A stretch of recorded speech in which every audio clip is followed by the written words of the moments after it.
श्री शिवाय नमस्तुभ्यम। दोस्तों हर हर महादेव, ओम नमः शिवाय, जय महाकाल। दोस्तों आप सभी लोगों को पता है कि 6 दिसंबर शुक्रवार को पड़ रहा है पंचमी तिथि, और पंचमी तिथि के दिन गुरु जी के बताए हुए एक चुटकी हल्दी वाले उपाय को आप लोगों को जरूर ही करना चाहिए। यदि आपके जीवन में कोई भी परेशानी चल रही है, जैसे कि आपके घर में बहुत ज़्यादा कर्जा हो गया है, या आपका व्यापार धंधा ढंग से नहीं चल रहा है, या घर में बहुत ज़्यादा धन संपदा की कमी है, या आपके घर में पैसे आने के रास्ते आपको बंद दिखाई पड़ रहे हैं, तो ऐसी स्थिति में आपको एक चुटकी हल्दी वाले उपाय को जरूर करना चाहिए। दोस्तों गुरुजी ने अपनी कथा के दौरान लोगों को एक चुटकी हल्दी वाले उपाय को बहुत अच्छे तरीके से बताया है, जिसे मैं आप सभी लोगों को बहुत अच्छी तरह से समझा कर बताने वाला हूं कि किस प्रकार से आपको इस उपाय को करना है। इसीलिए आप लोग इस वीडियो को शुरू से लेकर अंत तक एक बार अच्छे से ध्यानपूर्वक देखिएगा, क्योंकि इस वीडियो में हम आप लोगों को बहुत ही इंपॉर्टेंट बात बताने वाले हैं। इसीलिए आप लोग इस वीडियो को बिल्कुल भी स्किप ना कीजिएगा और ध्यान से इस उपाय को सुनिएगा। तो दोस्तों बात करते हैं इस उपाय को आपके घर के कौन से व्यक्ति कर सकते हैं, है ना। तो दोस्तों इस उपाय को खासकर घर की जो माता बहन होती हैं वहाँ करेंगे तो और भी ज़्यादा लाभकारी रहेगा, क्योंकि घर की जो माता बहन होती हैं वहाँ घर की लक्ष्मी होती हैं, और घर की लक्ष्मी जब कोई भी उपाय को करती हैं तो उस उपाय का फल हमें दुगना होकर मिलता है। बाकी किसी कारणवश घर में माता बहन उपस्थित नहीं है तो उस स्थिति में घर का कोई भी व्यक्ति जो घर का कार्यभार संभालता है वह एक चुटकी हल्दी वाले उपाय को आसानी से कर सकता है। अब दोस्तों बात करते हैं इस उपाय को करने के लिए हमें कौन कौन सी सामग्री की आवश्यकता पड़ने वाली है। तो दोस्तों इस उपाय में हमें एक चुटकी हल्दी तो लेना ही लेना है, और हल्दी को आपको सिर्फ पाउडर फॉर्म में ही उपयोग करना है।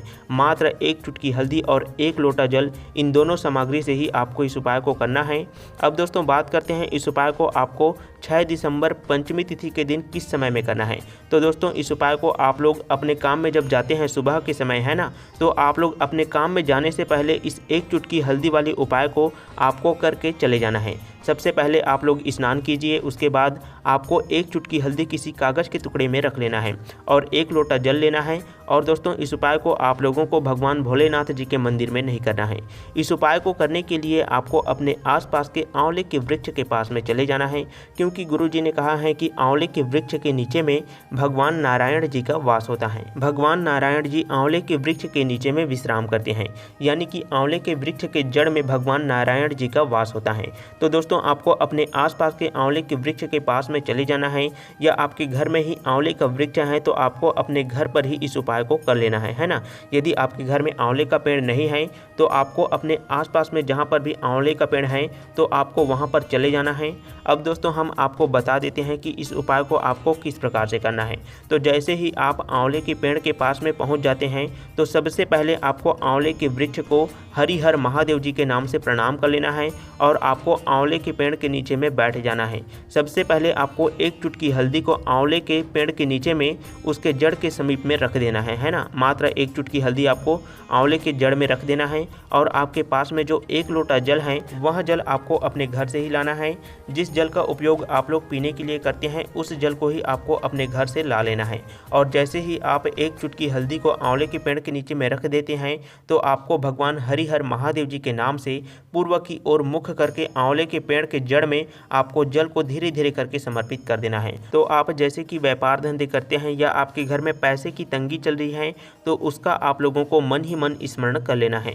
बस इतना सा ही आपको इस उपाय में करना है, और उपाय को करने के बाद आप लोगों को काम में चले जाना है दोस्तों, है ना। इस उपाय को आप लोगों को सप्ताह में सिर्फ एक ही बार करना है। जैसे आप लोग इस उपाय को पंचमी तिथि के दिन कर रहे हो तो आपको अगले पंचमी तिथि के दिन इस उपाय को करना है। अगर पंचमी तिथि सप्ताह में नहीं पड़ रहा है तो जिस भी तिथि को पंचमी तिथि आएगा उस तिथि को ही आपको इस उपाय को दोबारा से करना है। यदि आप इस उपाय को पहले ही बार करते हैं और आपको लाभ मिलना शुरू हो जाता है तो आप लोग दूसरी पंचमी तिथि को इस उपाय को जरूर कीजिएगा, क्योंकि दोस्तों गुरु जी ने कहा है कि अगर आप लोग सप्ताह में सिर्फ एक ही बार जैसे कि सोमवार के दिन इस उपाय को करते हैं तो आपको लाभ मिलना शुरू हो जाता है, और अगले सोमवार तक आपके व्यापार धंधे ढंग से चलने लग जाते हैं। आपके घर में जो पैसे की तंगी है उसमें आपको कुछ न कुछ लाभ मिलना शुरू हो जाता है।